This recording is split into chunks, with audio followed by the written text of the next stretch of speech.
我係想到未解封嘅時候，我都想偷偷入去睇，想睇下我曾經喺生命入邊覺得重要嘅嘢仲喺唔喺度。William 出院第二日，第一次重返宏福苑現場，佢憶述逃生經過，話嗰日下晝3點收到太太嘅電話，先知道火警，但係未知道事態嚴重。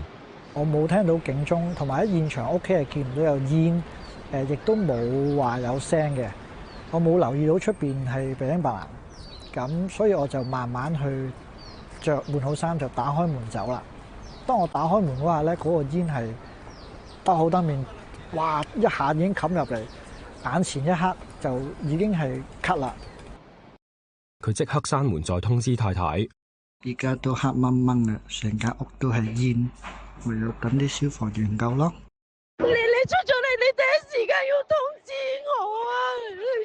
你冷靜啲啦，你咁緊張點救我啊 ？William 聽到呼叫聲，令佢再次開門。當我第二次打開門嘅時候，我真正去觀察個環境，就係黑到乜都睇唔到，飆晒眼水，個喉嚨開始好渴，呼吸困難。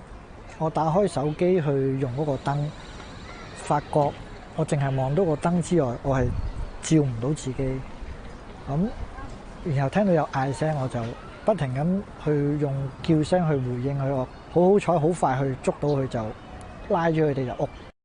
由於鄰居屋企已經唔安全 ，William 接咗佢哋入屋等待救援。見到火災急速惡化，佢拜託朋友日後幫忙照顧屋企人。我覺得好安全嘅地方都出邊個窗好似就嚟爆。嗰刻係我第一次覺得死亡係同我有關係啦。去到下晝5點幾，消防員開始拯救佢哋。雲梯每次只可以救一個人，佢選擇做最後走嘅一個。William 所住嘅係宏昌閣2樓，亦即係最先起火嘅一座。佢最難釋懷嘅係佢曾經聽到有婆婆同家傭嘅呼叫，但係之後冇咗聲，亦都揾唔到佢哋。好希望得到佢哋嘅消息。如果一路都冇啦，我諗我會呢件事會圍繞住我一世。生死都叫有個答案，失聯係一個咩嘅答案咧？但我每一見到有人講我係英雄咧，我個心會痛。因為我覺得我仲有一個婆婆未救到佢，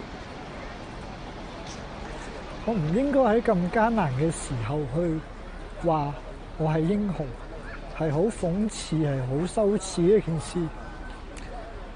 但我見到啲人咁樣講，其實我係好內疚。工程係咪有問題？個火源究竟喺邊度？還返宏福苑居民一個公道。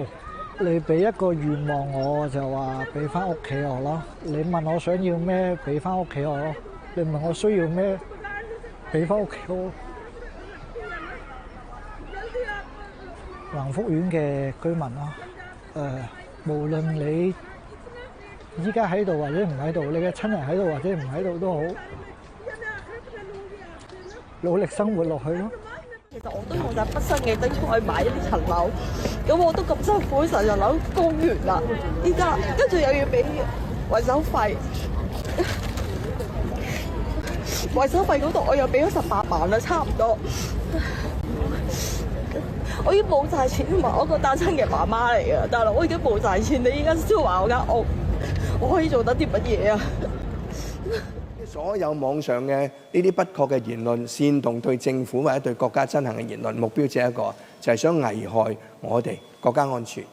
所以我哋必須係要採取咧係適當嘅行動，呢個包括咧係一啲執法嘅行動。咁至於行動細節咧，由於係涉及國家安全，我唔方便喺度透露。